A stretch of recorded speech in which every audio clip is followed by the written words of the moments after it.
to abandon ship. Oh no! Here we go!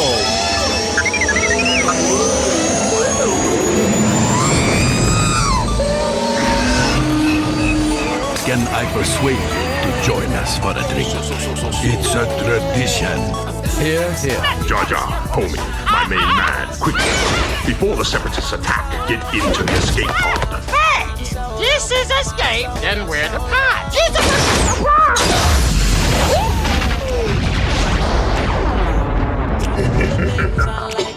Welcome back to Star Wars Escape Pod and the final episode of Skeleton Crew. We have Season 1, Episode 8, The Real Good Guys, this episode. And a little bit of housekeeping, a little bit of announcements to get through first. But we got our friends Kirk, Kyle, Blake, and Matt in the Escape Pod right now. We also have possibly Nick and Shawna on the way. We have some remote reviews from Dan. And we're going to be summing up this show as best as possible with some speculation on the future of Skeleton Crew, along with some news that was revealed only this week about Season 2 potentially not happening, but we'll get into that. So, without further ado, this is the final after show for Skeleton Crew.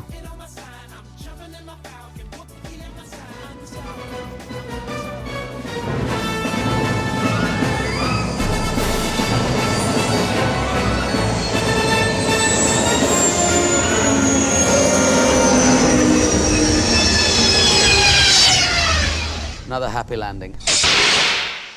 All right, welcome back to Star Wars Escape Pod, Blake, as always. Hello there, welcome me back.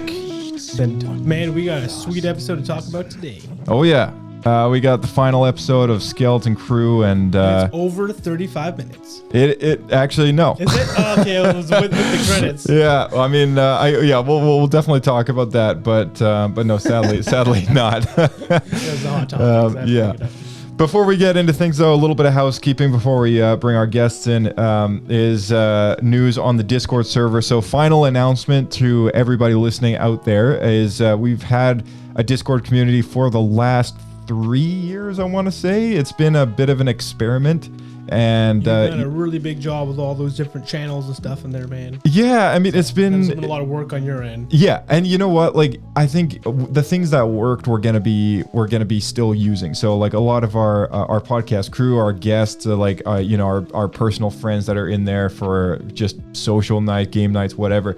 Nothing in that regards is changing. This is exclusively news for our audience members that have joined based on the giveaway that we ran, or just having clicked the Discord link in the description below, stuff like that. So Can I ask so right before we do the final last day and the big boot, what was our total community size number? I think we hit close to 70. It was like high 60s. So considering I think there's an average of 5 to 7 people that yeah, averagely will say stuff. Yeah, and So about 10%. Totally, and you all know who you are. I mean, those of you guys who reached out, the option is there for staying in as a legacy member. You'll retain access to the public category of channels, as well as the Launchpad category in the podcast category, the Launchpad channel in the podcast category. And you'll keep all the HoloNet news access and all that stuff. Nothing's changing there.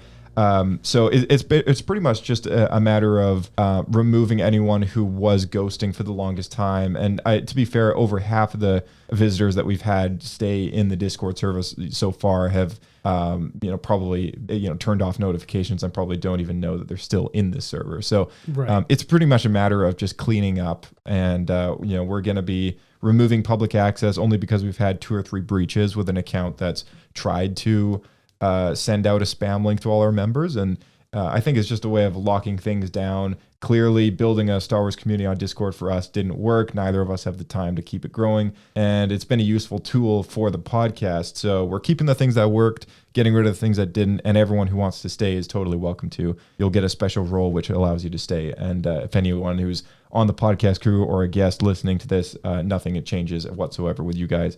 We'll just carry on as normal. But anyway, thank you again to all our Discord members who did join in the past, and warm goodbyes, I guess, instead of warm welcomes. But yeah, we do appreciate all of you guys joining, and here's to more cool experiments in the future. And we were gonna hint about that. Yeah, is this the hint?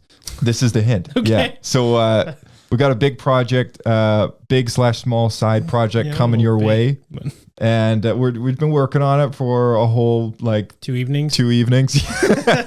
But it's been in the conceptual process for a while, using certain tools to do a side thing. So we'll reveal more, I think, once it's in place with the first section of the new project. But stay tuned. A little teaser. Yeah, I think by next week episode when we do that one, I think we'll be able to make the formal announcement. But for now, it's just we'll keep it under wraps for now. So yeah.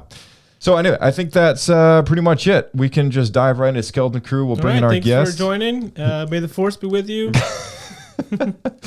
All right, let's hit it.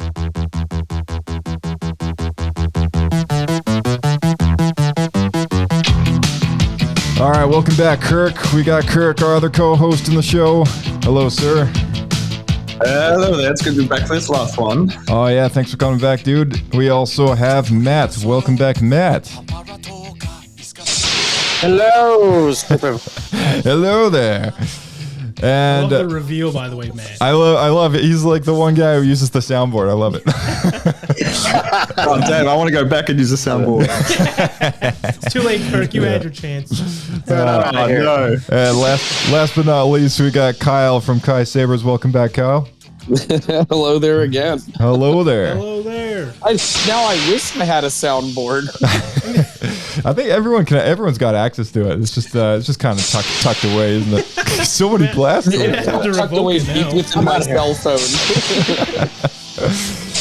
Oh man, I'm back. it's like going in and out of the grocery store sliding doors, just constantly.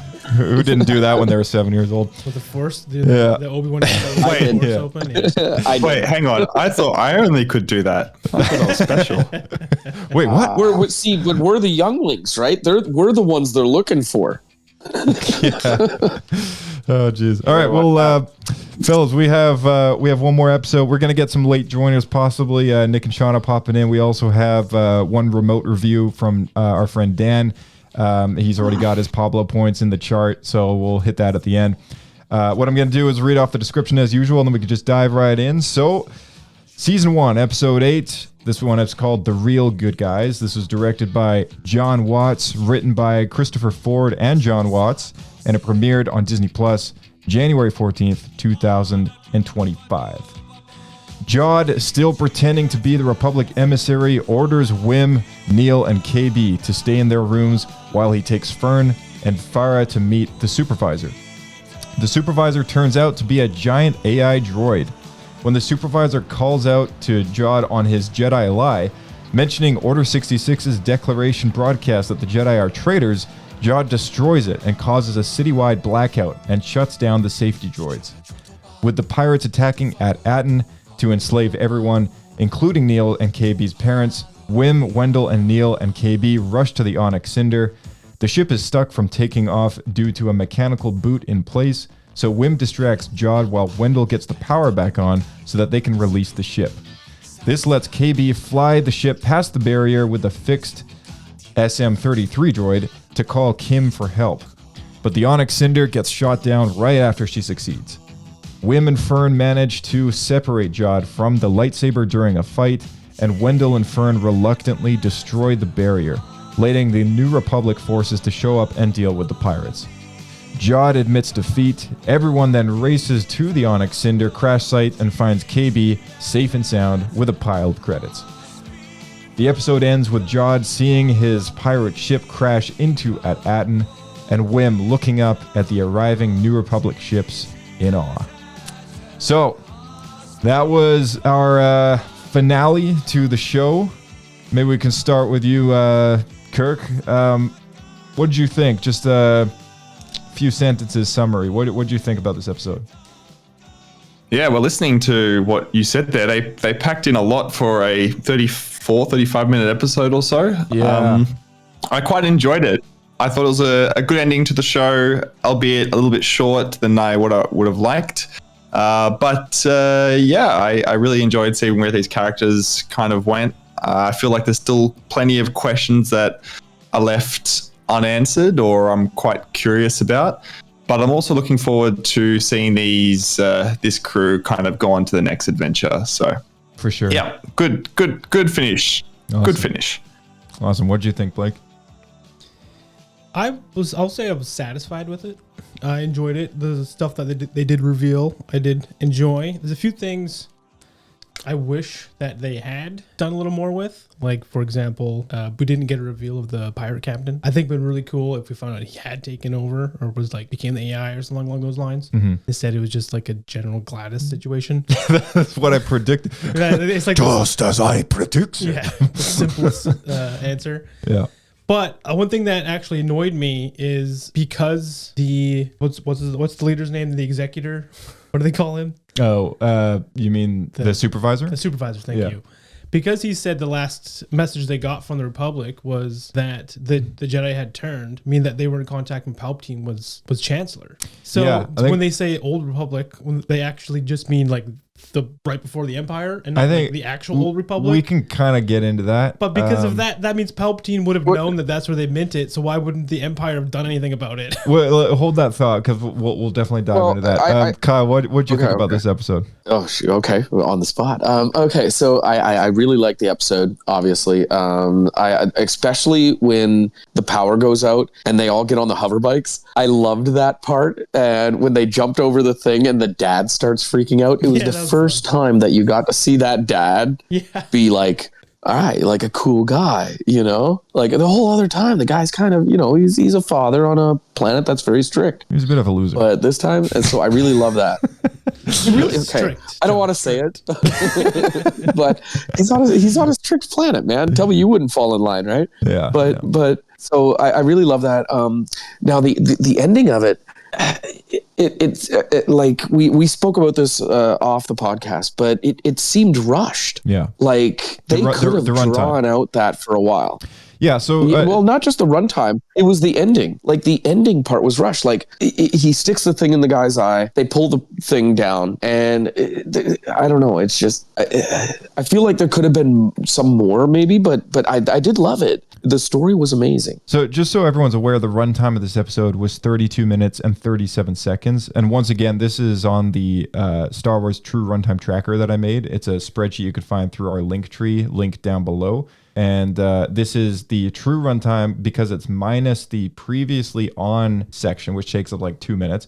It's minus the Lucasfilm logo, which takes up like 15 seconds. The Star Wars intro, which takes up like 10 seconds. And then the credits, which take up like 5 minutes. So once you take all that stuff out, the true runtime of the episode is revealed, and it was 32 minutes and 37 seconds. So that's below the minimum that most people would want to see from a live action show, being 35 minutes. This show clocks in at 25% for episodes that did hit above 35 minutes, which is not very good. It's the lowest episode count for the live action shows when it comes to episodes north of 35 minutes. But as we had talked about previously, it was intended for a younger audience. Yes, yeah, for sure. And so I actually wanted to chime in on this too, because I asked my daughter, you know, she loves watching the episodes, and she was kind of upset that I watched the last episode without her and I just watched this one without her, so she's going to be upset again, but okay.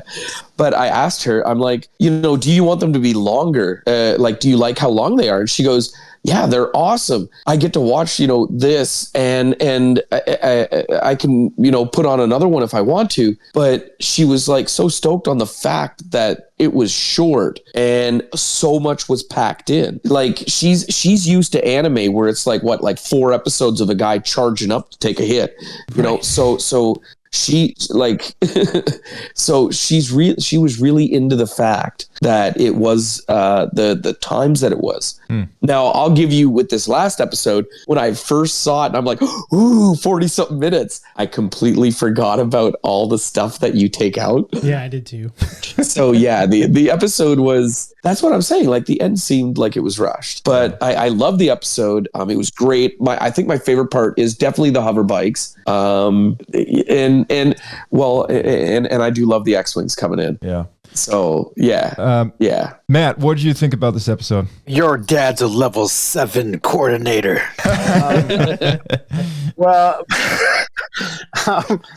yeah, to echo on what you were saying, I thought that was a great moment too with him, the dad having his moment, and the hover bike moment. That was awesome. Definitely too short, but I did like that it had a lot punch to it. There's a lot packed into it. Then a bit disappointed when all you had to do was just stab the droid in the eye, and that was it. This thing that's been ruling this planet for how many years? Like hundreds of years or thousands of years? Like over 1,000. It was a special planet, and a special planet too, right? Like one of the 6 or whatever. So yeah. I find odd they wouldn't. Then they kill him instantly like that. It's like, okay.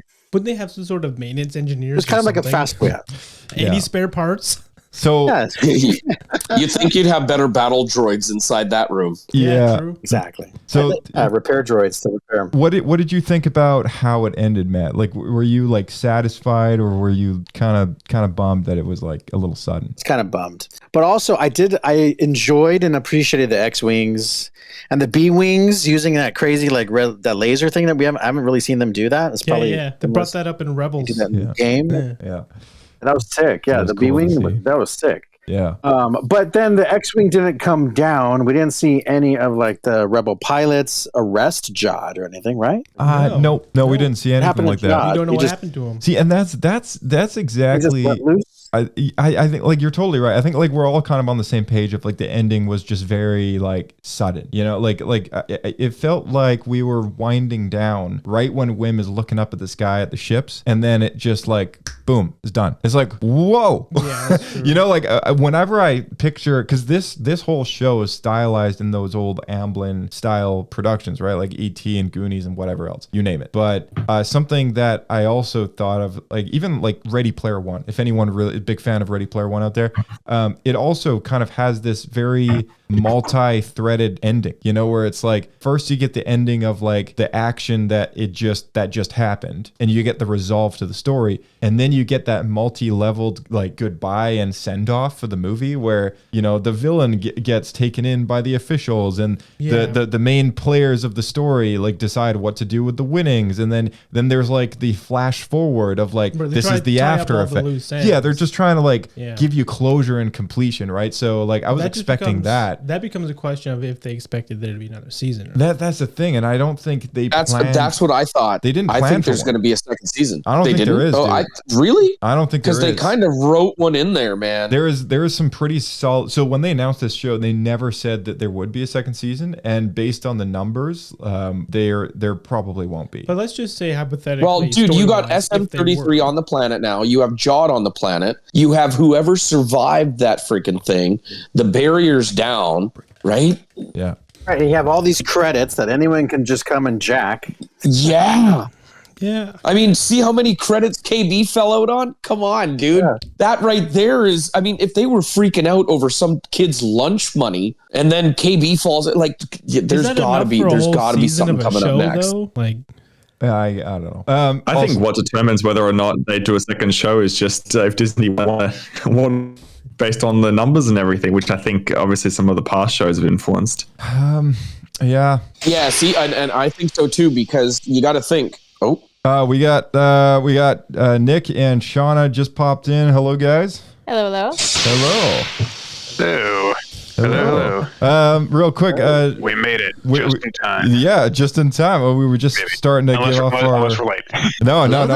We're good timing. We just started to like talk. Everyone's made a round as to your initial thoughts. So maybe we can start with you, Nick. What was your initial thought on this episode, and then Shawna can take her turn after. Oh boy, putting me on the spot. I mean, I thought it was good. I thought it was a good ending. I guess always it seems with these 8-part series, if there's like a lot of questions that are like throughout the season, like, oh, what's this guy doing? What's going to happen here? They're never all answered in like the last episode because it's impossible to do that. And it was the same with this series. Like a lot of questions. They're still up in the air. I almost think it's like maybe sort of an open door for a second season. Like what's going to happen to the planet now? Like everyone, you would assume now kind of maybe the cat's out of the bag. Everyone's going to know about this planet. The barrier's gone. There's like 1,000 worlds worth of treasure on this planet. Like how's the New Republic going to like maybe re-hide all these credits? What's going to happen to the mint? All those questions I think are still like you don't know. But for the season, the season finale in general, I liked it. It was a little bit weird because whoever the lady is, she's like the highest up lady. Fern's mom. Yeah, Farah. She knew. Yeah, Farah. Yeah. So she knew that the supervisor was a droid, and so I don't know if only the elite people know that, or if all of the adults, that's part of like the initiations. Like you're told that, oh, we have droid overlords, and everyone's just fine with it.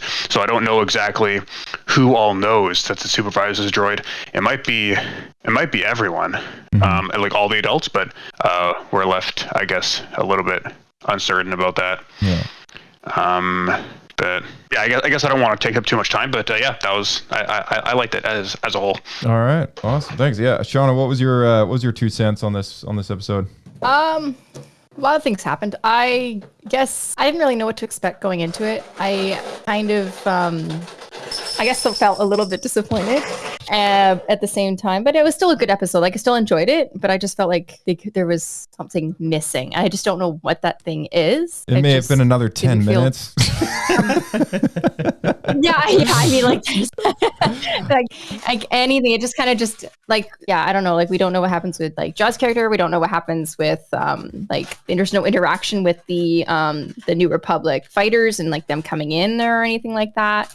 And just being like, I don't know. I think that like I would have felt like there was a little bit more closure if we got to like have like even just one of the pilots come down and just be like, hey, or like, something to the kids, and they had that interaction. Like I felt that would have been a little bit more like tie it up a little bit, and it just didn't. It just kind of just ended. Yeah, that's fair. It's basically what we just said right before you guys joined. I think it kind of ended the general consensus. All the same kind of thing. Yeah, I think we're definitely all on the same page, right? Like the general consensus here is like the episode is good. It's it's great, but it's also just too short to really tell a fulfilling story. And the runtime of this, I was just saying, like a full story. Yeah, and so like the runtime, like what I was saying earlier was it ran for, what was it, 32 minutes and 37 seconds this episode. Like that's if you cut out all of the fluff, which is like the credits, the Lucasfilm logo, the Star Wars intro, and the previously on.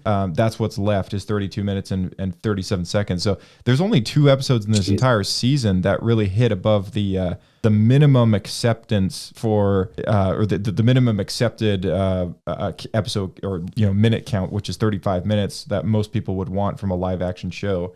And I feel like it's not that much high. Like that's only 3 minutes longer to hit 35 minutes. Like, and this is the finale, so I feel like it should be the longest episode. Totally. I'm not disputing what you're saying, but I'm still gonna just bring up the fact of what my daughter said was 3 minutes, really dude. liked how the episodes were. Yeah, but 3 minutes though. I mean, but again, my daughter sits there and watches, and everybody's kid does this nowadays, where they're watching, 15-second, a minute, 2-3 minute videos through Reels or TikTok or whatnot. So for them to sit down and it not be freaking anime and to watch something and be like, I'm interested in this. Even my 13-year-old, which she's not really into, she used to be because dad's into it, but even she's like, oh, this is like, she's like, what's on the next episode? Well, at least so to me instead. Yeah, I think what's interesting with what Kyle's saying is like two-parter would have been better. I feel like if we're going to keep the episodes short, which is like still very like I think it's fine if they're paced okay, but at least like give us more than 8 episodes because Andor was 12 episodes and not a kid show at all. I'm not comparing it that way, but that one was like almost an hour per episode, which makes that's what I was going to say. Andor also did have the longest runtime from what the Escape podcast figured out. Yeah. So if we're doing 28-minute episodes, like give us like 12, maybe 16 episodes, maybe, you know, get them to go on a couple of random adventures, you know, throughout the thing that didn't necessarily, you know, what we would call filler episodes, but stuff for the kids to enjoy and just some adventures to Pabu. I don't know. Like monster X-File episodes where it's just something that the characters just develop, but they don't develop a lot. And then there's the other episodes where the story told, they develop more, and then you can progress further. Yeah. Because I didn't feel like Andor really dragged on that long, but like that much longer with that extra runtime. I still felt like they still filled the episodes well enough. Oh yeah, they did, and not with a lot of like slow close-up shots. They actually filled it with story. Yeah. And 11 out of those 12 episodes were above 35 minutes, and they all were above at least 30. So like it's, you know, they're hitting a really solid benchmark as well, because 1, 2, 3, 4, 5 of them were also above 40 minutes. So like Andor is currently leading the charge when it comes to how like runtimes should be, I think, with these live action shows. And on top of all that, we got 12 episodes from that show instead of 8. And it's still not the most expensive show that they've done. The most expensive show was Acolyte, and which is the most, you know, critically acclaimed of all these shows is Andor. What? Is Andor. Andor is the most critically acclaimed. So it's like Skeleton Crew comes in, and here this is where the unsuredness of a season 2 is really likely not going to happen, is each episode of Skeleton Crew, allegedly, according to Forbes, cost $17 million to make, whereas the final season of Game of Thrones, which also, I think the final season of Game of Thrones had between 6 and 8 episodes, cost $15 million an episode to make. And those are like an hour long each. And arguably, they have an incredible, like a lot more going on in them in terms of story, scope, spectacle, everything, right? So like, how is it that they were able to... They also would have several seasons worth of props and stuff all prepared. It's not from the ground up. That's true. Well, yeah. I kind of chuckled, man. They would have hit the ground running. That's fair. And it was Disney also done a few spends money like the government. That's what it is, dude. Disney spends money like the government. Like, that's here, just take that, just make it look cool. Yeah, but on top of all that though, this show actually has, despite the insanely highly acclaimed reviews of Skeleton Crew, like currently I think Skeleton Crew on Rotten Tomatoes is like, what was it, like a 91% or something? I could see it. It is a really good show. Yeah, it's 91% with the critics, 80% with the audience. It is a solid, well liked both sides. That's very rare. Yeah, all around it is liked a lot, and it is the least watched Star Wars show on Disney Plus. What's also interesting though is like, did you know that on Facebook? Oh, sorry. I was gonna say, like, there's been barely like any merchandise for Skeleton Crew. There's been like barely any like promotion apart from just like the usual ads on social media and the banners on Disney Plus. There's a couple of Lego pieces. Yeah, like I don't know, it's just me, or is it like I feel like they didn't want to put too much into this show aside from the just the show itself. Yeah, it could be that Disney just maybe didn't have as much confidence in it. Yeah, true. I mean, look at Treasure Planet. Yeah. Similar story. Also didn't have Disney's confidence and wasn't well advertised. Yeah, and it was a great movie.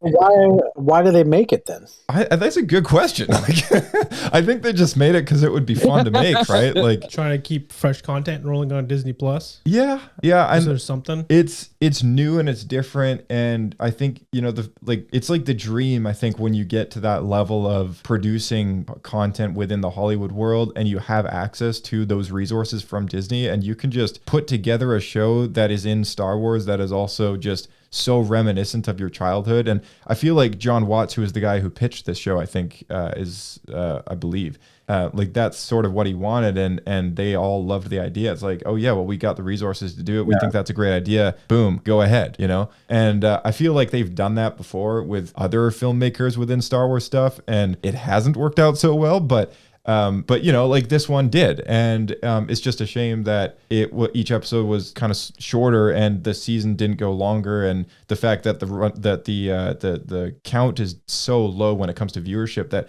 we're most likely not going to get a second season out of this. It's an unfortunate situation, the same as Solo. It is, yeah, it's very also unfortunate. A really good movie. Just I because of agree. viewership, we never got to figure out where that story went. I think it's fair to say that, like, obviously we're complaining about like the length and all this potential situation of a season 2 not happening. But I think it's because we want more. So something about this episode, though, the action was fantastic. I mean, I really liked the big bike chase, all that stuff. You know, I had a big feeling that the big turret on the top of the school was going to play a big part in this, and it was short-lived, but it did. So yeah, just no defenses at all. Got to see that come.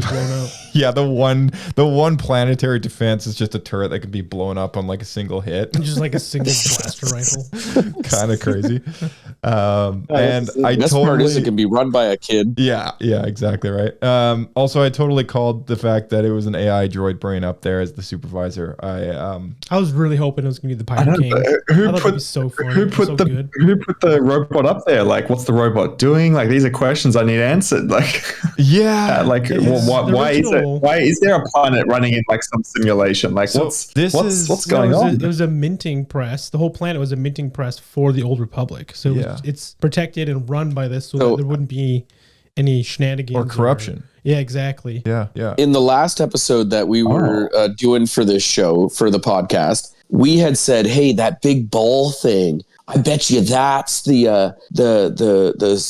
what is it? The executor? No, what was the name? Now you got me thinking executor. The minter. That was minting. Yeah. So that's the credits. So we all thought that was going to end up being the supreme leader guy or whatever. But that's what we were thought. Supervisor. But it's weird that it was that little. It looked like something from Batteries Not Included. Oh yeah, it does. It does. See? Thank you. Yes. Yeah, the little parent robots, those 2 little robots. Yeah. Exactly. It really did look like one of those. And I'm wondering, did they kind of pay homage to that? Maybe. I have no idea. Maybe it was the guy that created the idea for that, the guy that did that back in the day. Yeah. I got a question for. It did have a big red eye. Yeah. You might want to explain Batteries Not Included, because I don't think I've seen that. I had to do a Google image search on that one. I'm sorry. Okay. I think it's a generation. It's like a 1980s, 1990s movie. Yeah, sorry. I am like the oldest one probably on the podcast. Okay, everybody. Someone's gonna carbon date this guy. This is exactly right. Like, here, let me give you a fingernail, bro. Okay, like I'm just looking at the poster right now. But no. Yeah. See, Batteries Not Included, and tell me now. Here's what's funny: the actors in that are all super old. But I know them from movies when they were even younger. So, but Batteries Not Included, amazing movie, 1980s. It's about little tiny spaceships, and the supervisor literally looks like that. So if you want to, go Google it and actually go check out the movie too. It's really good. Yeah, cool. Yeah, did anyone else think it was a big droid brain up there? Or like, I can't remember. What did or Shawna, what did you and Nick think? What were you guessing at before we got this episode? What did you think was up there? Be a droid or something. Yeah, I thought it'd be robotic. I didn't think it would be an actual person. I had a theory given to me. Oh yeah, go ahead, Nick. What did you think before? Oh yeah, I mean, I don't know. I don't really think I had any theories. Like, I think someone else brought it up on the podcast a couple of weeks ago, and they suggested that the supervisor was a droid. And I think that was, like, around the internet, that was also a very widespread theory. Yeah.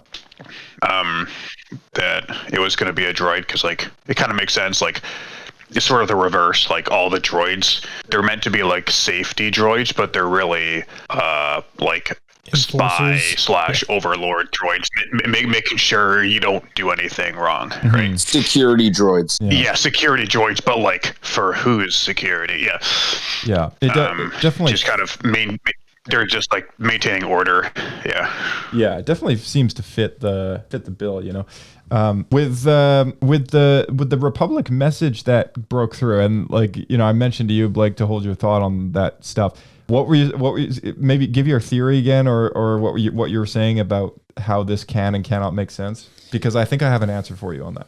Well, the supervisor was referring to the last message they got was how the Jedi had betrayed the Republic. And that gives us a timeline of when this minting press was in contact with the Republic. Mm-hmm. So whether they were just receiving messages, but it still has been like a very long time since they were in contact. But we're not led to believe that they were right up to the point of the Empire, which means Palpatine would have known that this is where the credits were coming from.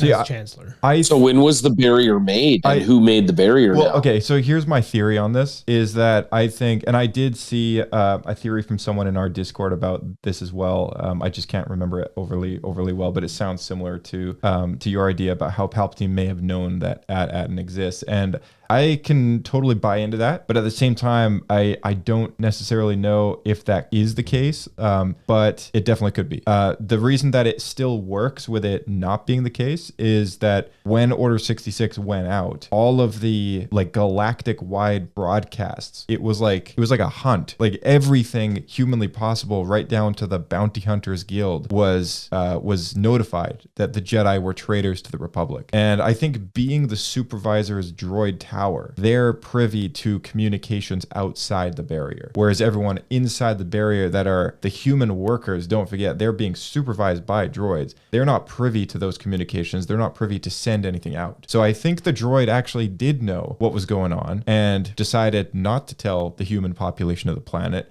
to keep things running smoothly, because that would be priority one. And if there was a galactic-wide thing saying the Jedi have betrayed the Republic, so on and so forth, the droid would have rolled with the authority and power, which would be, Palpatine as Emperor, right? Rising. So, like, assuming that, and they also said, like, oh, we haven't had an emissary come for some time. So, like, it's not like anyone showed up. It's not like like no one has visited at Atten, not even Palpatine. I honestly, with you talking like how you're saying and everything, I think why wouldn't the supervisor have communications outside? That's what I'm saying. The supervisor is the droid. Like, yeah, but why did the supervisor not but reach out to the Empire? But why haven't? You mean the droid? Why did big he droid? say like, hey, no one's picked up? Well, his because credits he's still, dude, he's still covered. He was still covered by the freaking by the barrier. Yeah, like I think it's a he's a still one safe way. as heck. Yeah, it's a one way. Talking. Yeah, I think it's a one way thing. I think Mm-hmm. he was able to receive the signal because it was so big. It was a big news like thing that was going on. Okay. Yeah, I see what you're saying. Well, he was aware, but that doesn't explain why the Empire,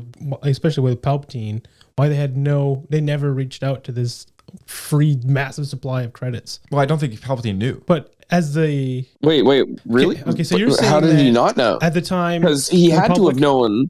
Because of Order 66. No. So he had to have known. I don't think he did know. Like, Order 66 was a galactic-wide broadcast. And so was Obi-Wan's broadcast to the Jedi in their network was stay away from the Jedi Temple. It's not like he individually sent that message to every single surviving Jedi. It was a broadcast. So the same thing with Order 66. So you think the two messages were interpreted by the I think it's Supreme Leader guy, whatever he is? I think that I think in that manner? I think Emperor Palpatine still has no idea that, personally, I think that at Atten, he doesn't think it like it's probably just a legend. He doesn't know that all this money is there. That's he the reason. Still thinks it's a myth. Yeah, he probably thinks that it's a myth like everyone else, but the droid supervisor would have gotten the message. I don't just believe like that. Any other message that goes through the barrier. The droid supervisor would have kept things going, and that's its primary objective, is to keep things moving, keep the machine working, keep the humans working to produce more coin. That's priority one, right? So I think it is it's like a reception. It's like an antenna tower. That's why it's a tower. See, like, but then wouldn't he have communications about the entire war that's been happening? Yeah, of course. That's been happening. Totally. Like not just that. Yeah, of course he would. So he knows everything that's gone on. The supervisor, yeah. Okay. I think there's a good chance that he probably knows more about what's going on in the outside world than anyone else beneath him is, but he hasn't communicated that to anyone. Like, that room is dusty. You know, like, it's like no one goes in there. That's the whole protocol, is the humans are the workers. The people ruling over them are the droids. It's but at the same time, you don't think that Palpatine knew about personally, I don't. No, personally, I don't think. I do like the theory that he would know about it, but in my head, just adding up as to it could have been a reserve. It could have been a reserve. Right? Like this is a reserve that is completely blinded from the galaxy. It could have been, for sure. I just like to think that Palpatine is not behind every single thing in this universe. You know, like, it's nice to think that, dude, look at the Nazis, man. They went nuts on. Look at the bell.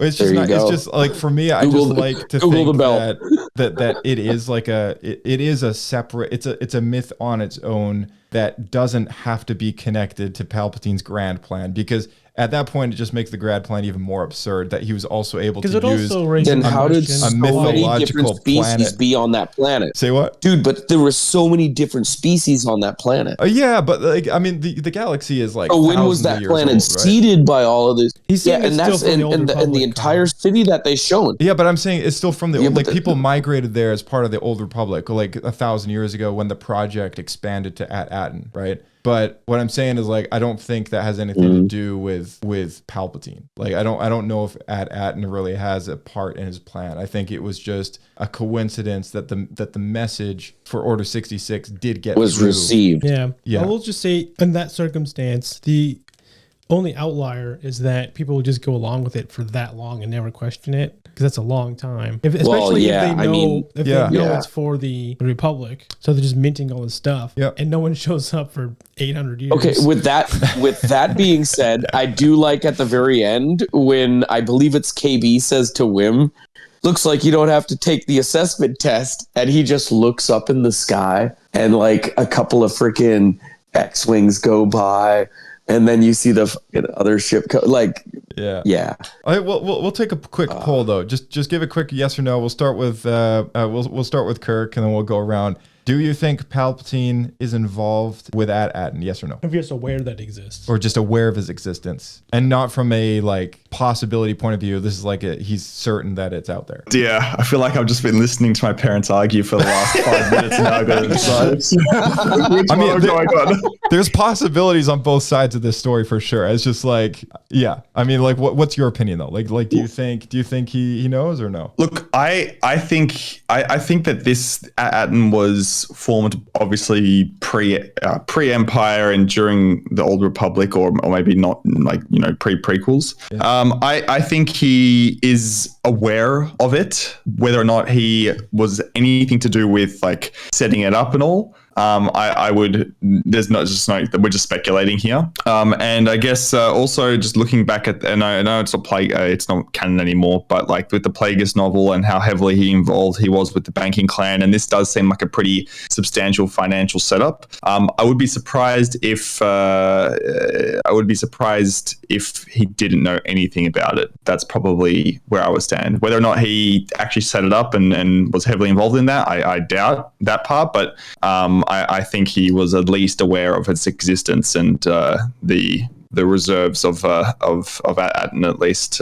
There's a lot of currency there, so I would have a slight feeling that he would at least be aware of it. Is where I'll stand. Okay. Does it matter though? High sabers? Not sure.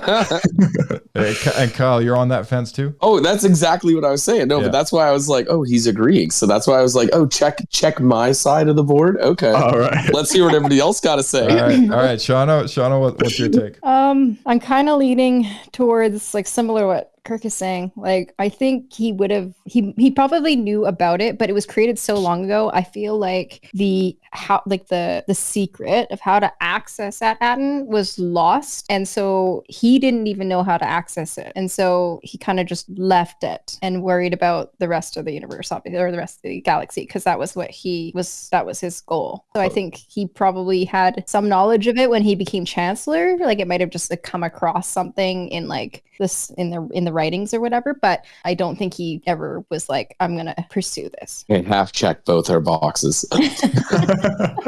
I like that idea though, because it actually would make sense if there was a little red book that the chancellor would pass down to the next chancellor of like, yeah, you think that secrets information wouldn't get lost, right? Yeah, important. totally. Yeah, secrets that only the chancellors would know. But I totally agree with the idea that like, yeah, he didn't actually pursue trying to actively like look for this place or whatever, right? Like, because it pokes a hole in his whole backstory, like Kirk was saying. All the effort him and Plagueis did with the banking clan. Yeah.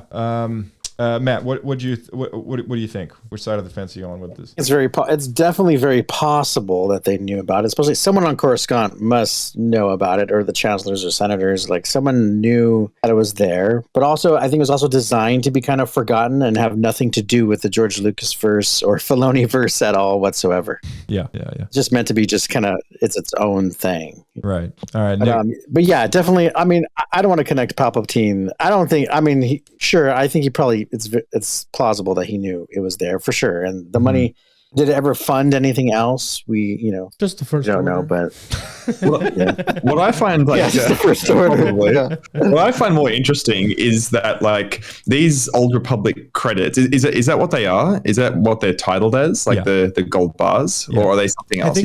So these Old Republic credits. Is what's fascinating about them, apart from like them obviously like material value, is that they've obviously got some type of financial value to people still in the galaxy outside of Atten. And this coin or these things are like old, like what at this point, like 40 or 50. Yeah, well, it'd be like us finding a conquistador gold coin or something. Exactly. But people like he gave like 2-3 credits and for a bit of noodles or whatever at that bar, and like the guy freaked out. He's like, yeah, this is enough, plenty. You got any more of that stuff? Like, so what's interesting is if someone gave me like, let's say, $1 like from 80 years ago, what's that worth? Like 15 cents now? I wouldn't freak out too much, but and obviously this is the Star Wars galaxy, so things work a little bit differently. But I just find it fascinating how these credits are still of so much value versus whatever's currently being used, because obviously a lot of different currencies have kind of rolled through the galaxy. It's like the time during the Republic, and then the Empire, and then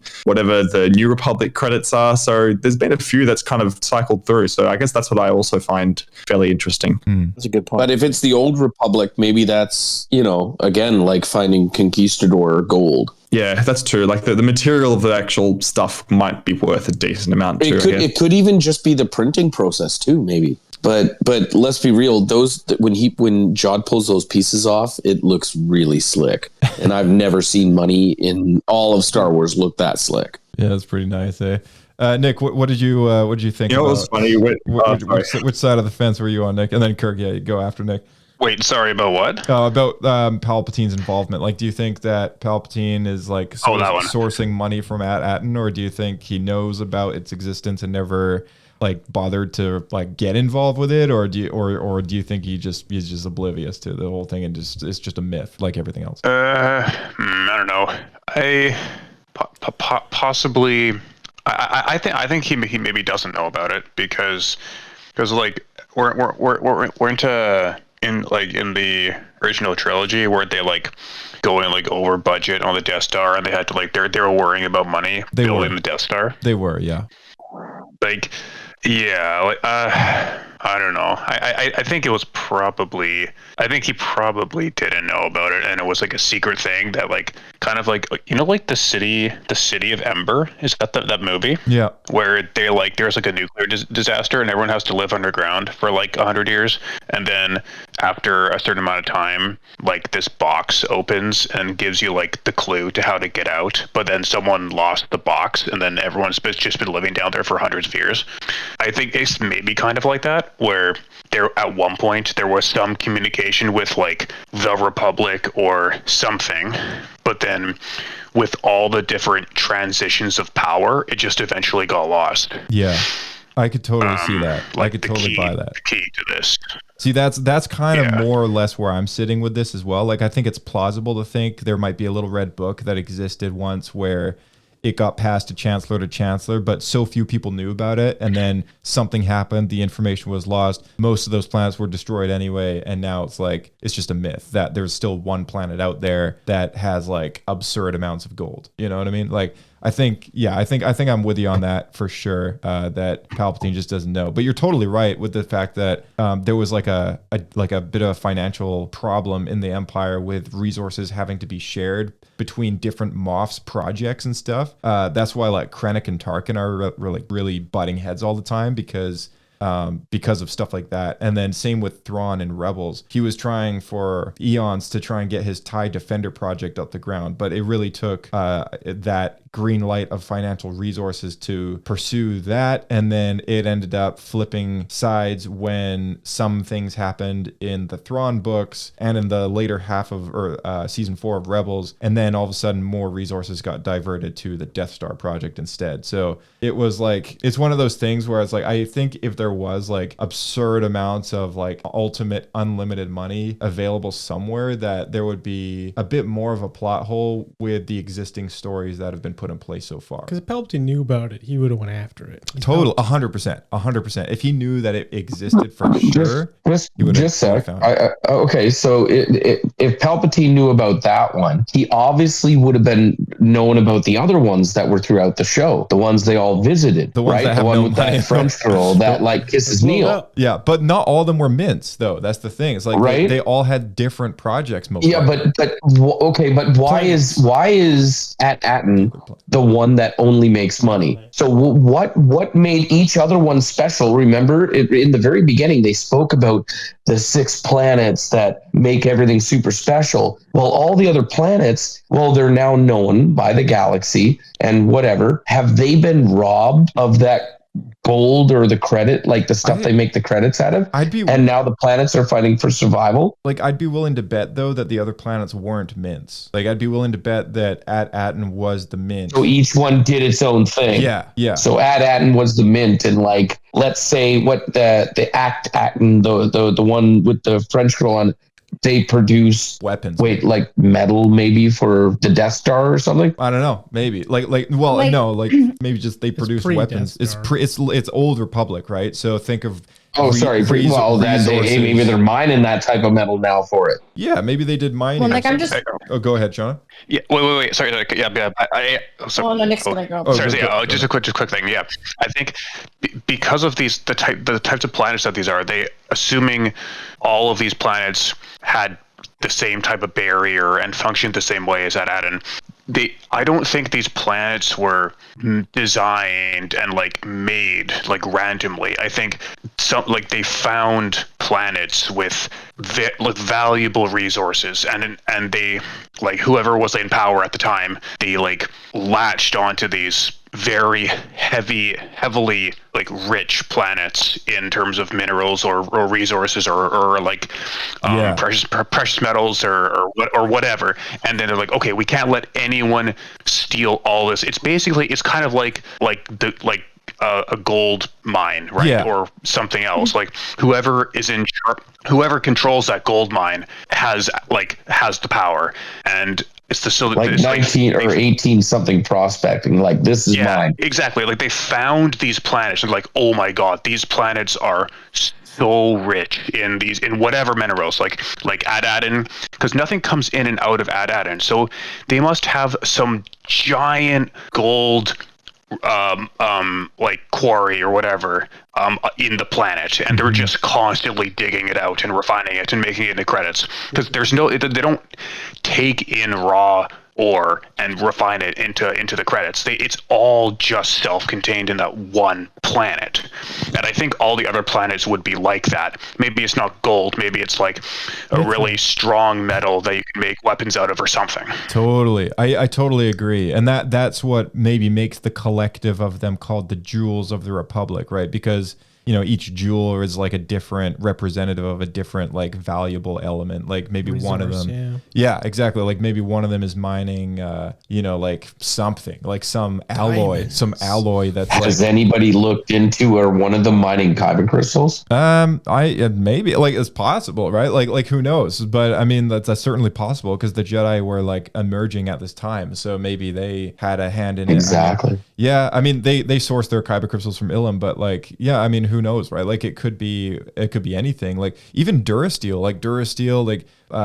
plastoid, all these like elements in Star Wars that are like, things like in our world, like aluminum and I don't know, coal, whatever. Like, they're resources that keep the world turning. So I think all of these planets could have offered something like what Nick was saying, and they're referred to the Jewels of the Republic because of that. And each of them contribute in such a rich way that there was only really a need for one planet to be the mint, because of all the resource they need to make those credits was probably found there. So that's what made that planet the mint. Think how many more credits you could have if there was 5 mints. Oh, geez, yeah. Like I mean, but that's what I mean. Like, maybe like think of the inflation. It's a coincidence that this planet was the only one not destroyed. 1,139. Right? So yeah, that's a lot. 1,139.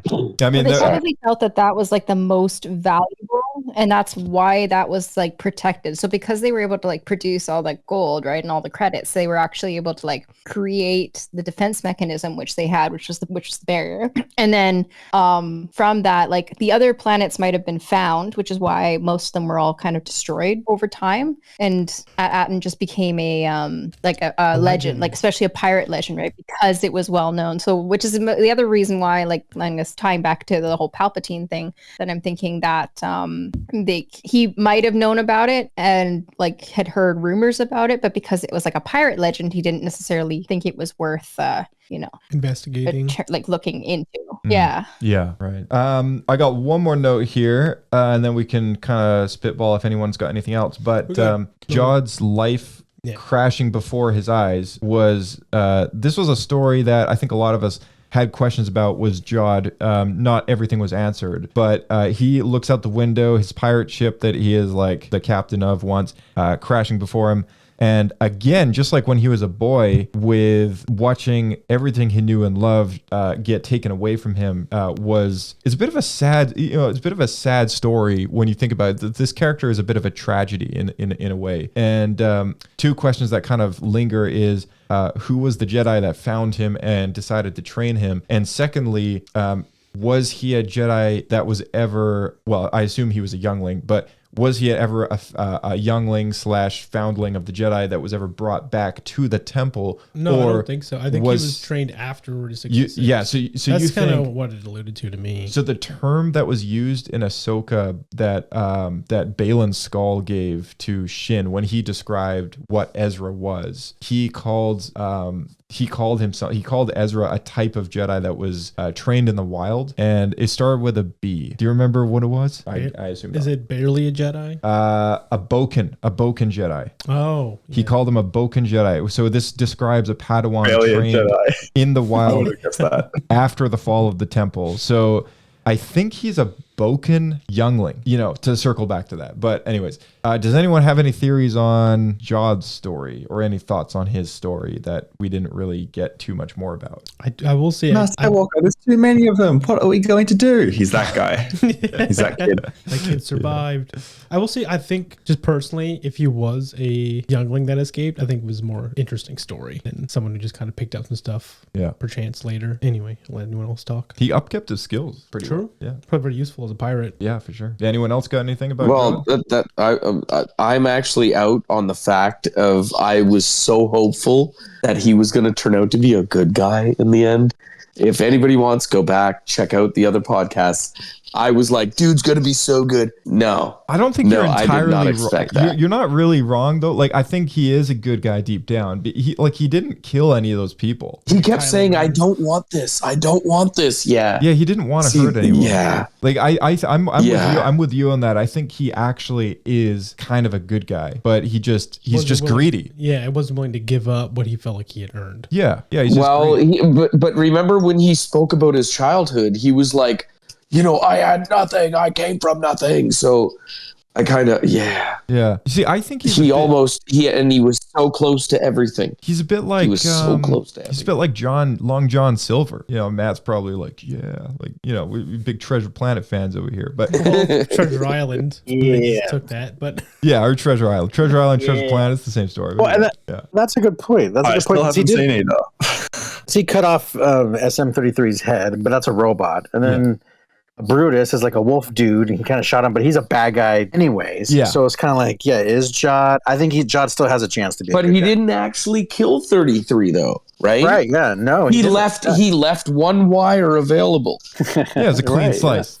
Right? Clean slice. Yeah. Clean. Yeah, he's courteous. Slice. Exactly. There's one wire enough where he can carry his own head around. Yeah. Droids can be repaired as well, so I don't think he didn't mean any harm on him. Just rewire. I'm not a droid repairman myself, but that's what my like the worst he's done is, he didn't kill any of the good people. He killed a pretty bad pirate dude, and he injured semi dismantled a droid. Right? Like, I think that was like technically the worst he pulled off. Right? Yeah. Yeah. Okay. So wait. So you're maybe saying in the second season I'm right. Pardon? Second season he'll be good. Yeah. No. But I mean, in the second season, what should I like?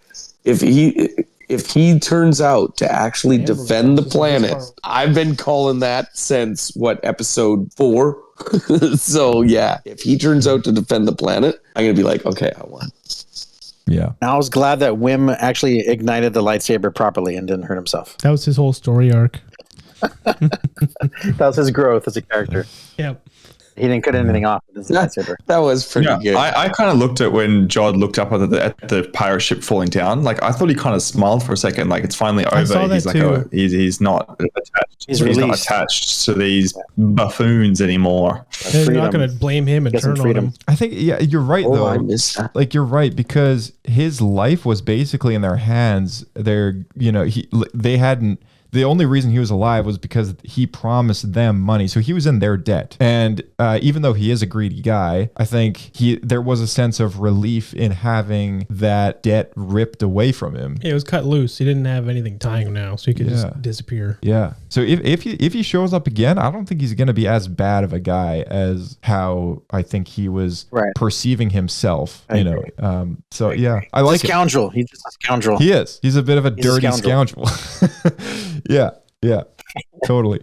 But yeah, I'm just happy everybody likes him in the end. That's all I'm happy about. I'm just happy everybody likes him. I liked him since the beginning. Honestly, I do see him becoming a good dude. Yeah. Well, even Wim still believed in him at the end there, right? Turned back for him when he had to leave. He did. Yeah. He was concerned. And maybe Wim's got little fucking midichlorians in him, and yeah. Maybe. But yeah, I hope this character does show up again. I mean, Jude Law is a fantastic actor, and the character was pulled off really well. And I want more. I want more from his character, like it's I'm just assuming I'm rolling with the idea that we're not going to get a season 2, but I am 100%. Maybe a comic or something. Yeah, and like I think I may have mentioned this in a previous after show, but like I don't think I would want another season. Like I think like nobody wanted I don't know about you guys, but nobody wanted a Goonies 2 as far as I'm concerned. Like Goonies is great because it's a one and done movie. It's about a bunch of kids that find themselves on an adventure and it doesn't happen again. I mean, they made a Gremlins 2. That was pretty good. Did they? Yeah, it was a Gremlins. Was it good? Okay, hold on. Gremlins 2 is okay. Gremlins 2 was good like about 4 or 5 years after I watched it the first time. But yeah, it's good. Yeah, maybe they do a new season. They're just but I don't know about this. Yeah, but no, I think I'm good. I think I'm with you. I'm Goonies good. 2 sucked. This was a good show. Let's leave it that way. Like I don't want it to go so far. Like people like raved over the Mandalorian, and then look what happened when season 3 rolled around, right? But why does this one have to end? And it's really good. And the Acolyte, it sucked until the end, and we want it to continue. And they're like, nope to both. Need to put the money towards Andor season 3, 4, and 5. Yeah. It could also just be that it seems like they want to switch to movies instead of doing shows. Yeah. So it just be a timing thing. Yeah, maybe. You know what? A Skeleton Crew movie I would go and watch a Skeleton Crew movie. I think that'd be a good time. Would be pretty good 2 hour. Yeah. Yeah. Yeah, that'd be fun. Like Skeleton Crew, it's been a great show, and I feel like if this story did continue by any loose means whatsoever, at least with Jod's character, it would be nice to see the kid characters again. I just don't, I wouldn't want to see them as like the feature of the next story. I would want to see a spin-off more likely, something that kind of comes from the threads of Skeleton Crew, but isn't a direct sequel. Young At-Atten Adventures. The one thing that I really want to know is the lightsaber. Whose is it? Where did it come from? How did you fall in place with this?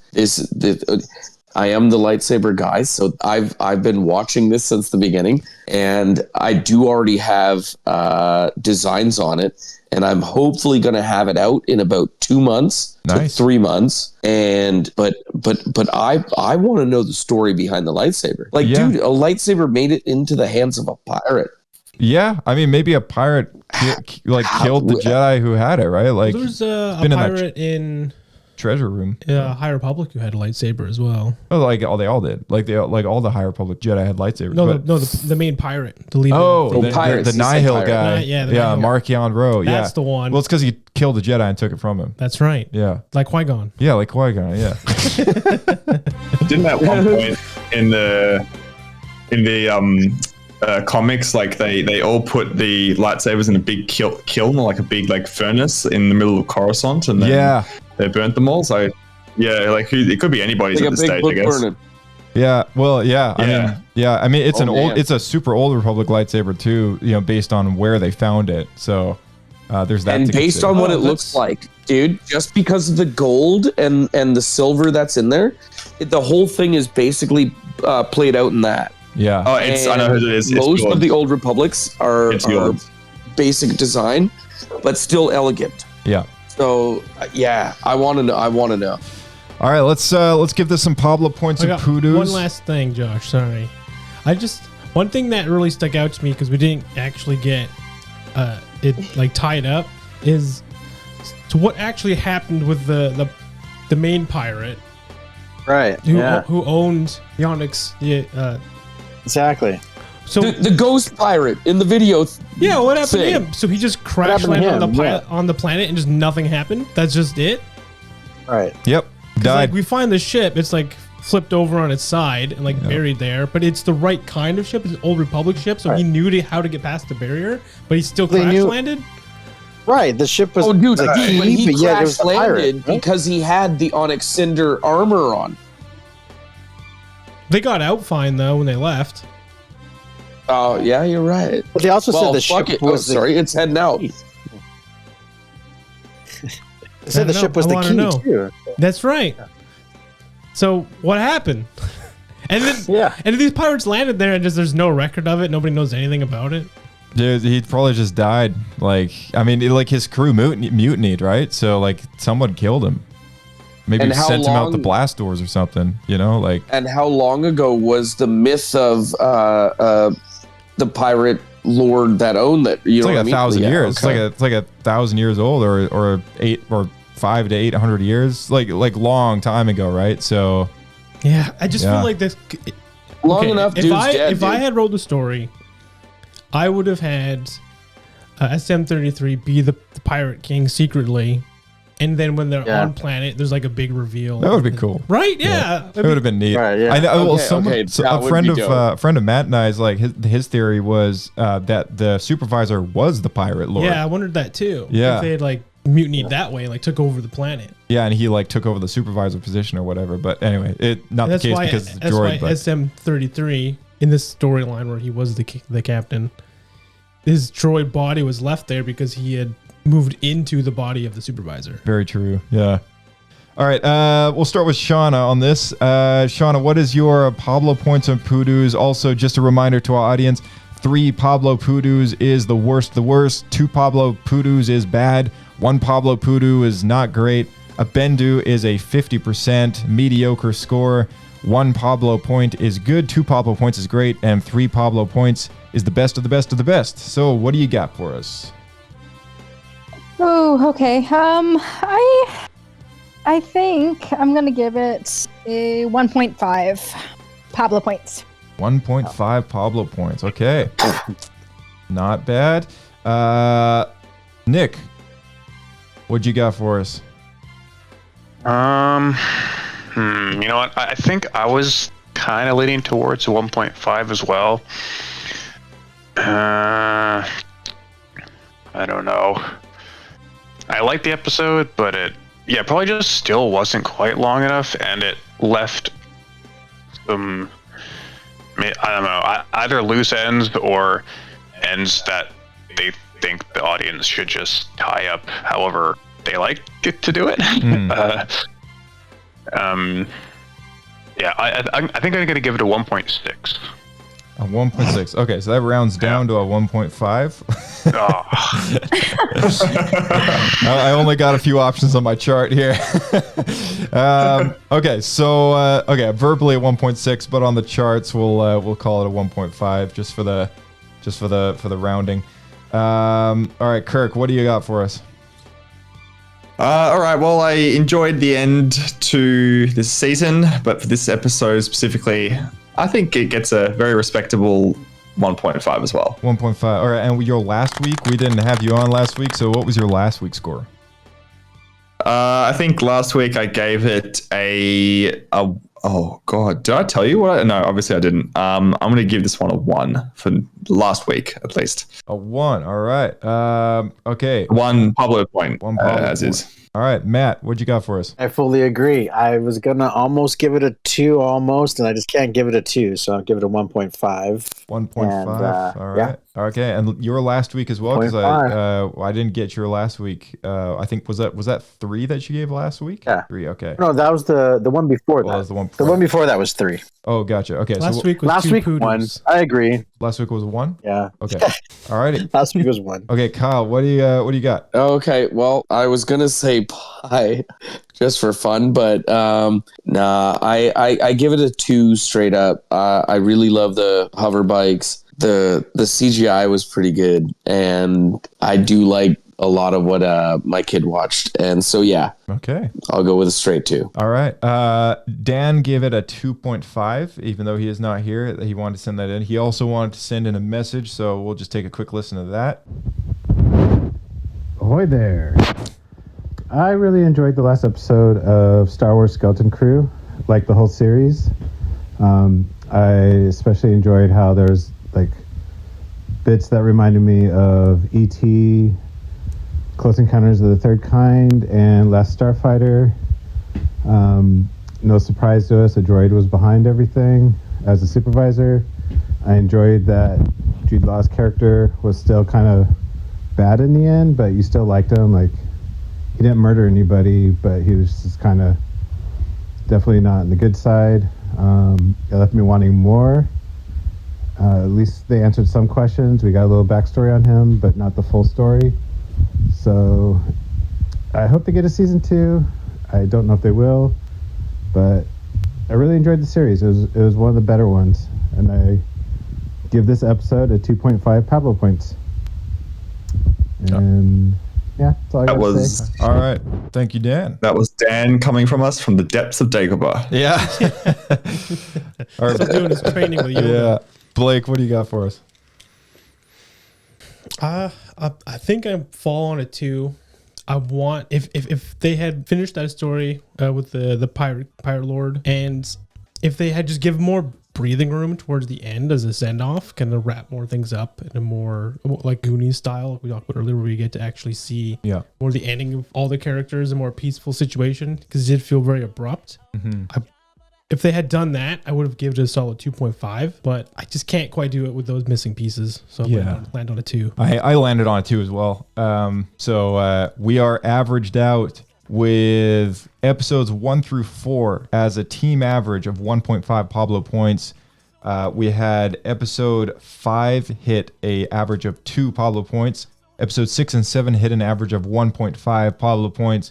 And the finale averaged out at 2 Pablo points. So there you have it. I mean, it is a solid show, enough to It's like an 80-something%. Yeah, like score 1.5 and higher, like on average. I mean, 1.5 is 75%. Pretty good. Like better than the average they were getting for episode runtime. I'll tell you that. Better than I did math too. So yeah. But that's all we got this week. Does anyone have any last minute things to bring up here before we wrap things up? Are you excited about the apparently 2 animated series that are coming out? Yeah, we whispers are 2 animated series coming out, so that's pretty exciting news. Is that this year? Hell yeah! I have no idea. I didn't hear about that. That's awesome. Yeah. I think we all have lots to look forward to there. So, but yeah, Kirk, Kyle, Matt, Nick, and Shawna, thank you all for joining us. As usual, it's been a great haul with Skeleton Crew, so thank you all for joining on when you can, and great having you on tonight. Thank you for the theories and the opinions and the thoughts and the Pablo points and Bendu's and whatever else. Thanks for not dropping any poodoos here on the set. Yeah, not a single one. Forever and always, all my space friends. Yeah, and Kirk, do you have a sign off for us, and then Blake will cap us off there. But I know you usually have like a fabulous rhyme that always cracks Nick up. So I wonder if you might enlighten us with this week's. Look, I'll keep this one short, but at the end of this episode, if anyone wants to catch me, you can catch me and Neil sipping on some salty shakes down on Solist with the skeleton crew. All right. Skeleton Squad. Skeleton Squad. Yeah, Skeleton Squad. Ooh, that sounds cool. Oh, nice. Awesome. All right, guys. We appreciate you all. And Blake, we will catch you in the next one. We'll see you out there. Keep flying. Peace. All right. And thank you. Huge thank you to our audience. We really appreciate you tuning in thus far. We got lots of stuff planned for 2025. New projects on the way, of course.